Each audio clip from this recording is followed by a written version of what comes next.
दोस्तों, ये कहानी एक बच्चे की जिंदगी पर आधारित है जो अपनी माँ के अंधविश्वास की वजह से दर बदर भटकने पर मजबूर हो जाता है और आखिर में ऐसे दो राहे पर आकर खड़ा हो जाता है जहाँ से निकलना उसके लिए बहुत मुश्किल हो जाता है।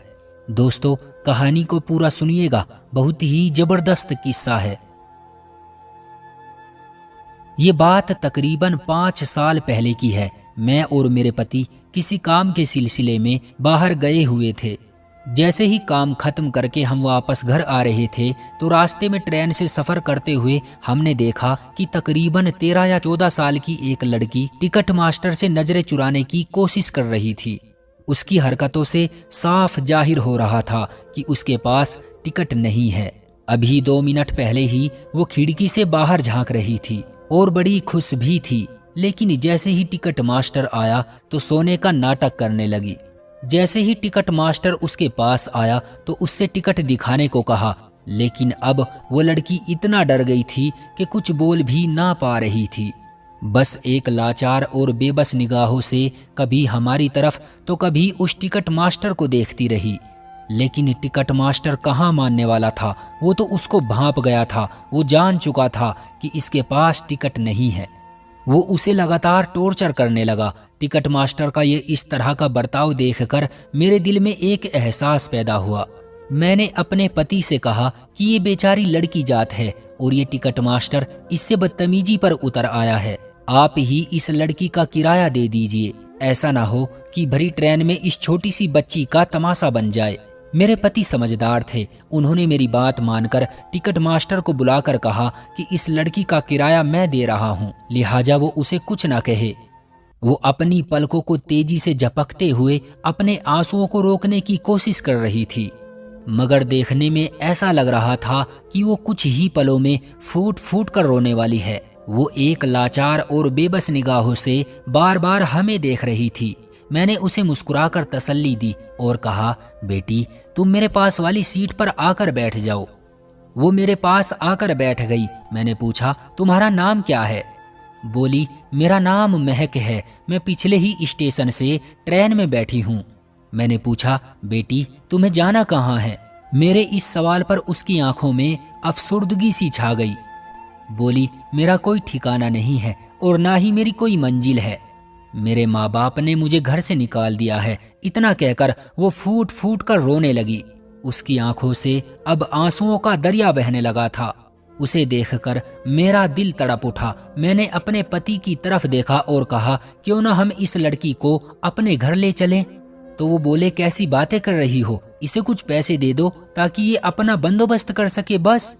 लेकिन मैंने कहा, ये एक लड़की है और इसकी उम्र भी ज्यादा नहीं है। बेचारी कहाँ जाएगी? ये इस दुनिया में अकेली कैसे गुजारा कर पाएगी? वैसे भी इस दुनिया में दरिंदों की कमी नहीं है। अगर किसी को पता लगा कि ये बच्ची अकेली है तो हो सकता है या तो ये कल किसी कोठे पर मिले या फिर कोई इसको कहीं सुनसान राहों पर ले जाकर इसकी जिंदगी बर्बाद करके हमेशा हमेशा के लिए दर बदर भटकने पर मजबूर कर दे। और वैसे भी तुम्हें तो पता ही है, हमारे पास अभी कोई औलाद नहीं है। अगर हम इसको ले जाएंगे तो मुझे भी कुछ सहारा मिल जाएगा। इसको पढ़ा लिखा कर 4-5 साल के बाद इसकी किसी अच्छे से घराने में शादी करा देंगे और इस तरह से इस बच्ची की जिंदगी भी बर्बाद होने से बच जाएगी। खैर, मेरे पति मेरी बातों को सुनकर उसे घर लाने के लिए तो राजी हो गए, लेकिन वो फिर भी इस बात के खिलाफ थे। मैंने उस बच्ची को जब ये बात बताई कि मैं उसे अपने घर लेकर जाना चाहती हूँ तो वो बहुत खुश हुई और बोली, मैं आपका ये एहसान कभी नहीं भूलूंगी। मुझे उसकी ये बात बहुत भली लगी। मगर जब मैं उसे घर लेकर आई तो घर में एक तहलका मच गया। मेरी सास मुझ पर चिल्लाने लगी, तुम पागल हो गई हो? किसी अनजान लड़की को अपने घर में रखोगी? तुम्हें कुछ पता भी है, आजकल लोगों ने घरों में लूट करने का ये अच्छा तरीका अपनाया हुआ है। पहले घर में अपना बनकर घुसते हैं, उसके बाद घात लगाकर सब कुछ लूट कर भाग जाते हैं। बहू, कहीं ऐसा ना हो कि तुझे ये बहुत महंगा पड़ जाए। मगर मैंने अपनी सास की कही हुई एक बात न सुनी। बस सास की बातें सुनकर मेरे दिमाग में सिर्फ एक ही ख्याल चल रहा था कि मेरी सास पूरे घर का काम हमेशा मुझसे ही करवाना चाहती है। वो नहीं चाहती कि कोई घर के काम में मेरा साथ दे। इसीलिए वो मुझे बार बार मना कर रही थी। वक्त इसी तरह पर लगाकर उड़ने लगा। दिन महीने और महीने साल में गुजरते चले गए। महक मेरी खूब मन लगाकर दिन रात खिदमत करती थी, मगर मुझे 3 साल गुजरने के बाद इस बात का इल्म हुआ कि मेरी सास ने जो कुछ कहा था मुझे वो सब कुछ सच होता नजर आ रहा था। मुझे कभी किसी पर शक करने की आदत नहीं थी, लेकिन एक रात मुझे ये सब भी करना पड़ गया। रात के तकरीबन 2 बजे हुए थे। मेरी अचानक नींद से आंखें खुली तो देखती हूँ कि मेरे पति कमरे में मौजूद नहीं है। मुझे कुछ शक हुआ, मगर मैंने नजरअंदाज कर दिया। अगले दिन फिर ऐसा ही हुआ, लेकिन मैंने फिर भी नजरअंदाज किया। जब ये सिलसिला 4-5 दिन तक लगातार चलता रहा तो मुझे अपने पति पर शक होने लगा। आखिर इतनी रात को ये रोजाना उठकर कहाँ जाते हैं।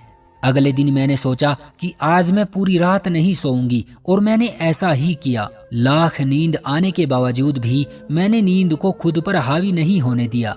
जैसे ही रात के 2 बजे मेरे पति कमरे से बाहर निकले, मैं भी आहिस्ता आहिस्ता कदमों के साथ उनके पीछे चल पड़ी। मैं ये देखकर हैरान हो गई कि मेरे पति के कदम महक के कमरे की तरफ बढ़ रहे थे। मन ही मन मुझे बहुत दुख हो रहा था कि कहीं ये बात सच ना हो, और साथ ही साथ मुझे अपनी सास की बातें भी याद आ रही थी कि काश मैं उस वक्त अपनी सास की बातें मान लेती। लेकिन मैं खुद को अपनी सास की नज़रों में हारा हुआ साबित नहीं करना चाहती थी। जैसे ही मेरे पति धीरे से दरवाजा खोलकर कमरे के अंदर दाखिल हुए तो मैं भी दरवाजे के पास छुपकर उन्हें देखने लगी। महक का चेहरा देखा तो बिल्कुल भी खुश नहीं थी। वो देखने में बिल्कुल ऐसी लग रही थी जैसे कि उसे कोई गम खा रहा हो।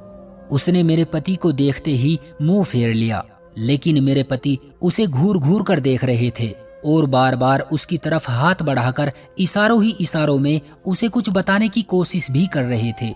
लेकिन महक खुद को पीछे की ओर धकेल रही थी। ये सब देखने के बाद मैं अपने होश खो बैठी और मुझे ऐसा महसूस होने लगा कि जैसे कि मेरे पैरों के नीचे से जमीन ही खिसक गई हो। मैं तुरंत तेजी के साथ भागकर अपने कमरे में आई और फूट फूट कर रोने लगी। अब मेरा शक यकीन में बदल गया था, लेकिन मैं कर भी क्या सकती थी। मैं किसी को कुछ बता भी नहीं सकती थी, क्योंकि मैं ही इस लड़की को जबरदस्ती अपने घर लेकर आई थी। अगर मैंने किसी को इसके बारे में कुछ बताया तो मेरी बहुत बदनामी होगी। मेरी सास और खानदान वाले मुझे ताने दे दे कर ही मार डालेंगे। अगले दिन महक ने मुझसे कहा कि या तो मुझे अपने कमरे में या दादी अम्मा के पास रहने की इजाजत दें। मैं उसकी ये बातें सुनकर हैरान थी। मैंने उससे कहा, आखिर ऐसी क्या बात है जिसकी वजह से तुम अपना कमरा बदलना चाहती हो। वो कुछ न बोली और चुप हो गई, लेकिन देखने में बिल्कुल ऐसा लग रहा था जैसे कि वो बहुत डरी हुई है। मैंने उससे जबरदस्ती पूछने की कोशिश की, आखिर क्या बात है, लेकिन उसने सिर्फ इतना ही जवाब दिया कि मुझे अकेले में डर लगता है, और इतना कहकर उसने बात को रफा दफा कर दिया। लेकिन उसकी ये बातें सुनकर मैं अंदर से खुश थी, क्योंकि मैं समझ चुकी थी कि शायद इस लड़की की कोई गलती नहीं है। हो सकता है कि सारी गलती मेरे पति की ही हो, वही इसको जबरदस्ती टॉर्चर कर रहा हो। मैंने अपनी सास से महक को उसके कमरे में रहने की इजाजत देने की बात की, लेकिन मेरी सास ने साफ इनकार कर दिया। कुछ दिन बाद खुदा का करना ऐसा हुआ कि मेरे पति का ट्रांसफर हो गया और वो जॉब करने के लिए किसी दूसरे शहर चले गए। अब मुझे महक बहुत खुश नजर आ रही थी। ऐसा लग रहा था जैसे कि अब उसे किसी बात का डर ना हो। मैं भी उसे कहीं और नहीं भेजना चाहती थी, क्योंकि मैं नहीं चाहती थी कि लोग मुझ पर उंगलियां उठाए कि जवान बेसहारा लड़की को घर से निकाल दिया, और वैसे भी मैं उसे उसकी हिफाजत करने के लिए लेकर आई थी।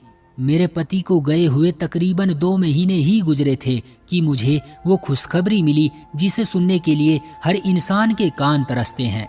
मैं उम्मीद से थी और खुशी से फूले ना समा रही थी, मगर अपनी सास का रवैया देखकर मुझे बहुत मायूसी हुई। ये बात सुनने के बाद भी वो मेरे साथ अच्छा बर्ताव नहीं कर रही थी। बच्चे की पैदाइश में चंद दिन ही रह गए थे। महक ने मेरी खूब खिदमत की, मगर कुछ दिनों से मैं महसूस कर रही थी कि वो अपना चेहरा ढक कर रखती है। मैं उसे ऐसे देखकर समझ नहीं पा रही थी कि ये ऐसा क्यों कर रही है। खैर, मैंने एक दिन महक से पूछ ही लिया तो वो बोली, मुझे स्किन एलर्जी हो गई है। चेहरे पर अजीब तरह के दाने निकले हुए हैं जिन्हें मैं छुपाकर रखने में बेहतर महसूस करती हूँ। महक की बात सुनकर मुझे बहुत अफसोस हुआ। मैंने सोचा उसे किसी स्किन स्पेशलिस्ट के पास ले जाऊंगी, मगर फिर वक्त नहीं मिला। महक के बारे में सोचने का होश ही ना रहा, क्योंकि मेरी डिलीवरी का टाइम बहुत नजदीक था और आखिरकार वो दिन आ ही गया जब मेरे यहाँ एक खूबसूरत बेटा पैदा हुआ। मेरी सास भी पोते को देखकर मेरी कदर करने लगी। बच्चे की पैदाइश के मौके पर हलीमा दाई ने मेरा बहुत साथ दिया। बच्चे के मामलात से फारिग होकर उन्होंने महक को पास बुलाया और बोली, बेटी मेरी बात जरा गौर से सुनो। तुम्हारी माँ की हालत नाजुक है, ऐसे में उन्हें 40 दिन तक लगातार मालिश की जरूरत है, वरना ये बीमार भी पड़ सकती है। बल्कि दूसरे बच्चे की पैदाइश के वक्त और भी ज्यादा परेशानी होगी। और ऐसे दिनों में अगर सर्दी वगैरह का मौसम हो तो फिर सारी उम्र ये दर्द जोड़ों से नहीं जाता। अगर अपना ख्याल ना रखा तो उम्र भर सेहतमंद नहीं हो सकेगी। दाई और सास की बातों ने महक को डरा दिया था। उन्होंने महक से मिन्नतें की कि मुझे रोजाना वक्त पर मालिश कर दिया करे। दाई की बात सुनकर महक उलझन में पड़ गई। बोली, मैं आपके बाकी सारे काम कर दिया करूंगी, मुझे इस तरह के कामों से दूर ही रखें, और वैसे भी मुझे इस तरह के कामों का कोई तजुर्बा नहीं है। खुदा ना करे कि अगर मुझसे कोई गलती हो गई तो मुझे ही जिम्मेदार ठहराया जाएगा। इतना कहना था कि मेरी सास गुस्से से लाल हो गई। लड़की, तुझे शर्म नहीं आती? इतने सालों से तुझे इस घर में बिठाकर खिला रहे हैं, तुझे मना करते हुए शर्म नहीं आ रही? आखिर तू ऐसा बोल भी कैसे सकती है? जब ये वक्त खुद तुझ पर आएगा तो तुझे तब समझ आएगी। चल, जितना कहा है उतना कर। मेरी सास मेरे साथ कभी भी दो प्यार भरे शब्दों से नहीं बोली, लेकिन आज वो मेरी भर भर कर हिमायत कर रही थी। उस दिन के बाद से महक मेरी रोज मालिश करने लगी, मगर उसका चेहरा अक्सर नकाब से ढका होता था। एक दिन इत्तेफाक से ऐसा हुआ, महक मेरे बाजू की मालिश कर रही थी। शायद खुदा को ये सच दिखाना था। अचानक ही उसके चेहरे से नकाब नीचे गिर गया। मैं महक को देखकर हैरान रह गई। मेरी आंखें उसके चेहरे को देखकर फटी की फटी रह गई। मेरे लव सिल गए। मैंने महक से बड़ी मुश्किल से कपकपाते होठों से कहा, अगर तूने मुझे आज भी सच ना बताया तो तेरा अंजाम बहुत बुरा होने वाला है। मैं तुम्हारा वो हस्र करूंगी जिसको तुम जिंदगी भर नहीं भूल पाओगी। मेरी बात सुनकर महक के चेहरे पर डर की काली परछाइयां लहराने लगी। मैंने कहा, महक, अगर तुम सच बता दोगी तो मैं खुदा की कसम किसी से तुम्हारे बारे में कुछ नहीं कहूंगी, लेकिन अगर तुमने मुझसे झूठ बोला तो मैं तुम्हें अभी और इसी वक्त पुलिस के हवाले कर दूंगी। महक कपकपाते हुए होठों से बोली, मेरा ताल्लुक एक निहायत ही गरीब घराने से है, मगर गरीब होने के साथ साथ हमारे घर परिवार में अंधविश्वास भी भरा पड़ा है। मेरे माँ बाप, जो बेटियों की पैदाइश के हमेशा से ही खिलाफ थे, उन्हें अल्लाह ने 5 बेटियां दी थी। जब छोटी बेटी की पैदाइश हुई तो जैसे अब्बा के अरमानों पर पानी फिर गया था, और आखिरकार उन्होंने सोचा कि शायद इस बीवी से अल्लाह बेटियां ही देता रहेगा, क्यों ना दूसरी शादी कर ली जाए। अभी इस बात की चर्चा घर में हुई ही थी कि मेरी माँ को अपनी हुक्मरानी खतरे में पड़ती दिखाई दी। वो दिन रात अल्लाह के सामने गिड़गिड़ाने लगी कि किसी तरह एक बेटे की माँ बन जाऊं, मगर ये कुदरत के काम है, देर सवेर तो हो ही जाती है। एक दिन वो उदास बैठी थी कि एक औरत मेरी माँ के पास आई और बताया कि पड़ोस के गांव में एक तांत्रिक आया हुआ है। उनका कहना है कि उनके पास एक ऐसी दवाई है जिसे खाकर बेटा पैदा कर सकती हो। उस कमबख्त औरत की ये बातें सुनकर मेरी माँ की तो जैसे उम्मीद भर आई। माँ ने सोचा, आखिर इसमें हर्ज ही क्या है, और फिर अब्बा से भी शर्त रख ली कि अगर इस बार बेटा पैदा ना किया तो बेशक दूसरी शादी कर लेना। फिर उस तांत्रिक के पास गई तो उन्होंने एक दवाई पानी में घोलकर खाने को दी और बोले कि जब बेटा पैदा हो जाएगा तो उसे मेरे पास लेकर जरूर आना, वरना बहुत बड़ा नुकसान उठाओगी। अम्मा को और क्या चाहिए था, वो खुशी खुशी घर आई। 2 महीने के बाद उम्मीद से हुई और आखिरकार उसकी मुराद पूरी हुई। उसके यहाँ बेटा पैदा हुआ। बेटे की पैदाइश पर अब्बा भी बहुत हैरान हुए और अम्मी से बहुत ज्यादा प्यार करने लगे, लेकिन माँ दिल ही दिल में परेशान रहती थी कि तांत्रिक से किया गया वादा अगर पूरा ना किया तो नुकसान होगा। और इसी कसमकस में 13 साल गुजर गए। अम्मा अपने वादे को पूरा ना कर सकी क्योंकि मेरे अब्बा भी इन बातों पर यकीन नहीं करते थे। अम्मा का वो बेटा मैं ही था। एक दिन अब्बा किसी काम से बाहर गए हुए थे तो अम्मी ने मुझे इस बारे में सब कुछ बताया कि मेरी पैदाइश किस तरह से हुई है और उस तांत्रिक से क्या वादा किया हुआ है। फिर मुझे बहला फुसलाकर उस तांत्रिक के पास लेकर चली गई। मुझे बहुत डर लग रहा था। तांत्रिकों के बारे में मेरे ख्यालात अच्छे नहीं थे। उसके चेले हमें देखकर खुश हो रहे थे। अम्मा से कहने लगे कि कहाँ थी इतने दिन तक, बेटा मिल गया तो हमें भूल गई। क्या मैंने तुझे बताया नहीं था कि अगर तू इसको हमारे पास लेकर ना आई तो बहुत बड़ा नुकसान उठाना पड़ सकता है। अम्मा तांत्रिक की बातें सुनकर बहुत डरी हुई थी। थोड़ी देर चुप रहकर बोली कि बाबा मुझे बताइए कि अब क्या करना है, क्या इसका कोई अब उपाय नहीं है। कुछ देर तंत्र मंत्र पढ़ने के बाद तांत्रिक मेरी अम्मा से बोला कि तूने यहाँ आने में बहुत देर कर दी है। इस बच्चे को अब हमारे हवाले कर दे वरना ये बच्चा अपनी जान से हाथ धो बैठेगा। ये सुनकर अम्मा बहुत घबरा गई और मुझे उस मक्कार तांत्रिक के हवाले करके वापस घर चली गई। मैंने वहां पर उन लोगों से मिन्नतें की कि मुझे मेरे घर जाने दो, मगर किसी ने भी मेरी एक न सुनी। 2-4 दिन गुजरने के बाद मुझे पता लगा कि उन लोगों का कारोबार कुछ और है। ये लोग बच्चों के हाथ पांव तोड़ मरोड़ कर उनसे भीख मंगवाते हैं। मैं समझ चुका था कि तांत्रिक के चेले मेरे साथ भी अब कुछ गलत करने वाले हैं। फिर एक रात किसी तरह बड़ी मुश्किल से छुपते छुपाते एक छोटी बच्ची का लिबास पहनकर मैं वहां से रातों रात गायब हो गया और मैं वहां से ऐसा भागा कि मैंने वहां दोबारा पलट कर नहीं देखा और सीधा आकर ट्रेन में बैठ गया। और उसके बाद आप मुझे अपने घर ले आए। शुरू में तो सब कुछ ठीक था, लेकिन फिर आपके पति ने मेरी तरफ बढ़ने की कोशिश की। मैं उनकी हरकत देखकर बहुत डर गया था। मैं समझ नहीं पा रहा था कि मैं करूं तो क्या करूं, क्योंकि मुझे डर था कि कहीं मेरा राज पास ना हो जाए। मैंने उन्हें धमकी दी कि अगर वो मेरी तरफ बढ़े तो मैं शोर मचा दूंगी और तुम्हारी बीवी को सब कुछ बता दूंगी। और उन्हीं दिनों आप उम्मीद से हो गई। दाई के कहने पर मुझे आपके शरीर पर मालिश करनी पड़ी, मगर मैं इस काम में बिल्कुल भी खुश नहीं था। मेरा यकीन करे, मैंने हमेशा आपको माँ की नजर से देखा है। मैं आज भी आपकी बहुत इज्जत करता हूँ। कुछ दिनों से मुझे लग रहा था कि मेरे चेहरे पर दाढ़ी के बाल आ रहे हैं, जिन्हें छुपाने के लिए मैंने खींचने की कोशिश भी की, मगर मैं नाकाम रहा। इसीलिए आपसे मुंह छुपा रहा था कि कहीं आपकी नजर न पड़ जाए। खुदा के लिए मुझे माफ कर दे, मुझे पुलिस वालों से बहुत डर लगता है, मुझे बचा लीजिए, उम्र भर आपका एहसानमंद रहूंगा। इतना कहकर वो रोते हुए मेरे कदमों में गिर गया।